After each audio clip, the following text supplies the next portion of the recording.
2014 was a year of quite significant and dramatic events that radically changed the fate of the country. The tragic events on Maidan Nezalezhnosti, during which many protesters died, the actions of separatists in Crimea, the annexation of the Crimean Peninsula, and then the anti-government protests that were held in the Donetsk and Luhansk Oblast. After that, Ukraine was riddled with war.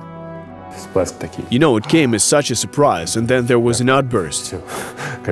This is an ordinary Ukrainian family. Kostyantyn worked at a university, and his wife Larissa worked as a teacher at an elementary school. Like all Ukrainians, they were worried about the destiny of the country and their children. But life went on as usual, and everyone hoped that the war would come to an end very soon. While the family was planning how they would celebrate the birthday of Larissa's mother several weeks before the special date, Larissa was teaching in school and received a phone call from her husband. She was somewhat surprised, because Kostyantyn knew her schedule very well and never called her just like that. It was at that moment that she realized that something unexpected had happened. He called me and said that he was coming from the local military office.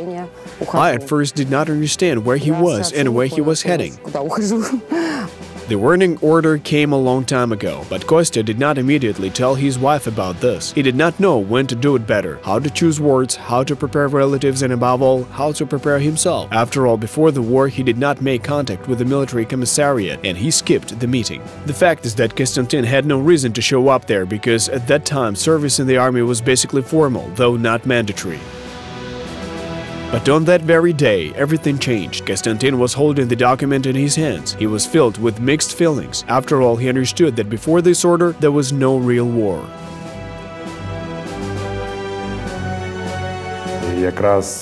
An exhibition of international learning institutions was being held, and we presented our university.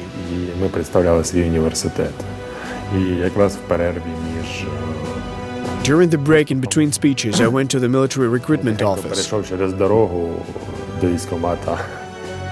Despite the sense of personal duty to his country, he thought, do I really need to do this? And the answer was quite obvious. Kostya understood quite well that it was most important that his family could fully rely on him and that he would support them in such a situation of threat to their lives, in such a dangerous situation. Думаєш, ну добре, не піду, добре, зранку встаєш, зараз у нас Honestly speaking, it was scary. In the morning you get up, shave, look at yourself in the mirror and want to have honest eyes. I understand that it was my choice. І хочеться дивитися на себе чесними очима, скажімо так, коли ти, дивишся, розумієш, що ти зробив те, що тобі треба було. Якщо ворог приходить, є три шляхи. If the enemy comes, there are three ways. The first way is to take weapons and go to defend our country. There, the main thing in your head is kill or be killed. This is the second question. This is something that you simply cannot do otherwise. There is a second option. Take your things, your wife, and run for your life. The third option is to sit on your couch in front of the TV and wait for somebody to come and kill you and your family. I went the first way because the second and third ways are not my style or to my liking. Я тут, тому що другий, третій шлях мені не підходить. Kostyantyn said that he would go fight to defend his country on the 1st of March, which is the first day of spring. It was the spring that everyone impatiently waited for and hoped that it would bring good news, and that so the war would end.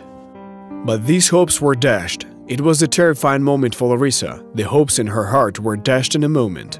He left on the day of my mother's birthday. Even his parents came to visit us. All were silent, tried to tell some jokes, but that did not help heal the pain. We arrived to the recruitment office. There were many people present, and the bus was waiting for such recruits as my father.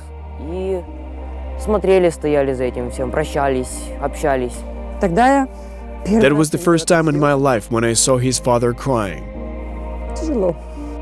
Kostyantyn will also never forget this minivan, in which they were transported to Novognativka, the tension that was in the cabin of the vehicle, the smell of freedom on a peaceful land, and the feeling of total desperation when the bus stopped and they were told to go out.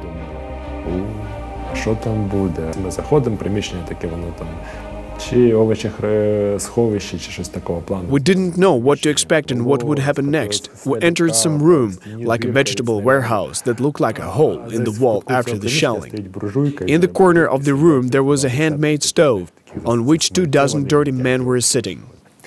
І от ми так до них підходимо, вони сидять, там курять, тушонку їдять. Розвертаються, Most of them were approximately our age. люди десь приблизно нашого віку, там 30-40 років. Somewhere between 30 to 40 years. Ви на війні. Kostyantyn says that in war everything is different. There you begin to appreciate every moment of human life. In difficult circumstances, a person understands that what seemed ordinary in life takes on a different shade. Here, atheists started believing in God. Привезли нам боєкомплект. Ціла купа ящиків, цинків з They delivered to us a load of boxes of ammunition with cartridges. They left them on the main square of the city. Хлопці ходили, день ходили. Then our commander said we need to take them away from there, but nobody was willing to do that. But our commander insisted that they must be taken away. А ніхто ж, армія тягать. Постійно, ти тягаєш, то копаєш, ти ще всі замучені все-таки. Да, стоять хорошо, так стоять. Ні, треба убрати. So we went there, took the boxes of ammunition and moved them to another place. About a half an hour after that, we were bombarded with the first mortar shelling, and one of the shells hit the place exactly where these boxes were being stored.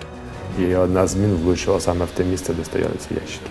After such events, all soldiers are ready to believe and hope for a miracle. But only those who are in the line of fire are familiar with all these stories from hands-down experience. Kostyantyn did not tell his family about the truth and the myths on the front. He told them that he was doing fine and that they need not worry about him. The very next morning, I placed my photo on Facebook and wrote that everything was fine, and my mother was very glad. Even when Kostyantyn got injured, his family was the last to find out about this tragedy. It happened during a routine mine firing, and he unfortunately took a hit right in his back. Я зразу не зрозумів, тому що I did not understand what exactly had happened. Then I opened my eyes and understood that there was blood flowing out of my back and my foot. I looked, and it seemed that a hammer had hit me in my bulletproof vest. My comrades helped to remove the armor and took off my vest. They told me that there were 2 bullet holes in my back. Хлопці помогли броніка зняти, куртку зняли, там кофту зняли, кажу, що там, каже, там в спині 2 дірки. That morning, Larissa felt that there was something amiss. Her heart was beating heavily, and the whole day she was on pins and needles. С работы я пришла и в сообщениях, то есть по мессенджеру написала, что привет, там, ну, как When I came home from work, I wrote him an SMS, greeted him, and asked him how he was doing. Куда выезжали, и просто написали, ты сейчас, ну, на какой позиции, где? He said that they were going to a slag hip. Ну, я не совсем на позиции, I asked at what position he was, and he responded that he was wounded and was lying in a hospital bed. Ты что, в госпитале? А он такой, типа, да. Larissa was in a state of hysteria, but Kostyantyn calmed her down and said that if he can speak with her, then that means that everything is fine. He did not want to bother his parents. They don't need to be worried. He promised to return soon. The family impatiently waited for his return. I remember that it was a lesson of the Ukrainian language. The usual lesson was when my father came and I opened the door, I was shocked. It was very pleasant for me that my father came to my school when I was in the 5th grade. Wow, my dad came to see me. Это я помню, был 5 класс, это, знаете, для ребенка «Папа приехал! Вау!» There was a lot of talk and rejoice, but relatives noticed that when Kostyantyn came back, his character, habits, behavior, and reactions to various situations had changed. At first, he did not want anything. I saw that he was deeply immersed in his own thoughts.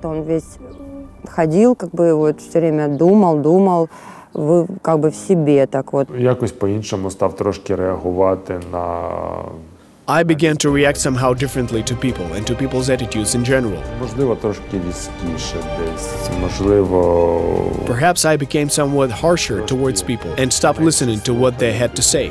If people get angry, I can turn around and leave. In the past, I would not allow myself to do this. He became more closed in his thoughts and emotions, and he can be silent and look away. There were misunderstandings, but I also tried to communicate with the father that he was before the war. Kostyantyn remembers quite well that he felt uncomfortable initially. He simply needed to get accustomed to everything, normal relations with people, sounds and smells. I was in line at the dentist clinic on the 1st floor and someone dropped something on the 2nd floor. I caught myself at the moment when I was already lying on the floor. There were many such episodes, says Kostyantyn. Kostyantyn had to do something about this psychological problem. Kostyantyn decided to get into sports. Every day he spent at least 1 hour training in the gym. He said that sporting activities give him a sense of optimism, help improve his mood, improve his physical tone, and ease his symptoms of depression. It gives you drive. It's a great opportunity to throw out everything that is wrecking your brain, get all the best from life, and simply have fun. I think that's great. It does not matter what your physical training is or what kind of injury you have. The main thing is to have a desire to do what you want and what is good for you. No matter what sport you choose, a person always has an opportunity to practice it, fight against your complexes, and become better than you were yesterday. You must understand that if today I could only push up a 20-kilogram weight because my back is out, then tomorrow I will push up 21 kilogram, and that's cool. In addition to sports, Kostyantyn has another hobby. He decided to write a book. According to the ATO veteran, he spent long hours thinking about new publishing. He did not know how to do it right, how to design it, and how to start, but he felt that he really wanted to share his emotions and impressions with the world. He found courses for writers for veterans of the ATO, and that was when he realized that he was ready for the production of his personal work.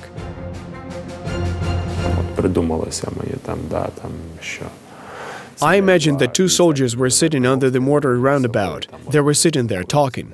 And I write all this down, drink coffee and have a smoke.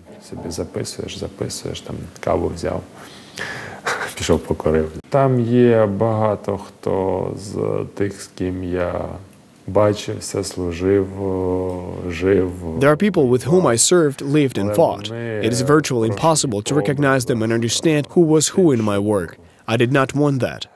Не можна було тикнути пальцем і сказати, о, там це Саша, там це Сережа, там це Коля, да? Це Костя. Я не хотів так, тому що These heroes are at the same time ambiguously positive and ambiguously negative. Вони неоднозначно негативні. Of course, all the characters in his work are taken from real life, but most of all, Kostyantyn remembered a story which he heard at the front. His impressions were so great that he had a strong desire to put them down on paper to tell others about his experience. The soldier was coming back home when he met a little girl in the train. Her parents were at war. In the book, she is 10 years old, and now maybe a little more. Може трошки більше.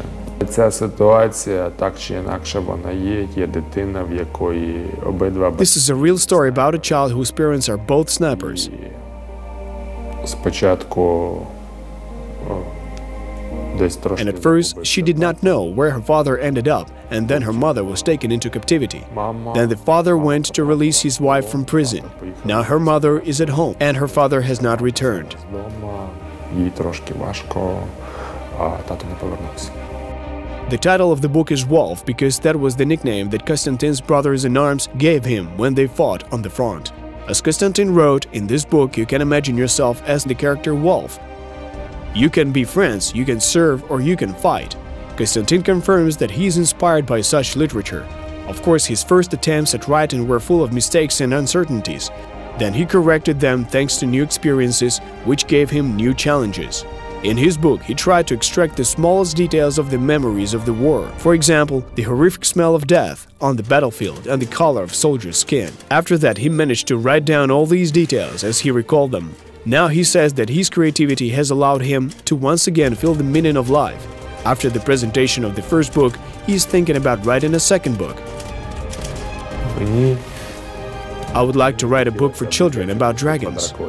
He wants to tell children that there are dragons that can be defeated, no matter if they're where you live or simply in your head. Kostyantyn advises soldiers that came back home from the war to engage in similar activity, so that they can defeat the dragons under their beds and the spiders in their heads. After all, the world is huge, and by recognizing its beauty and power, you can discover it and yourself. На війні вартість життя 30 гривень. At war, life is worth 30 hryvnia. This is how much the cartridge 072-74 costs. After I returned from the war, I realized that life is invaluable. Then I began to have dreams of a good life. Thanks to this, I began living a good life.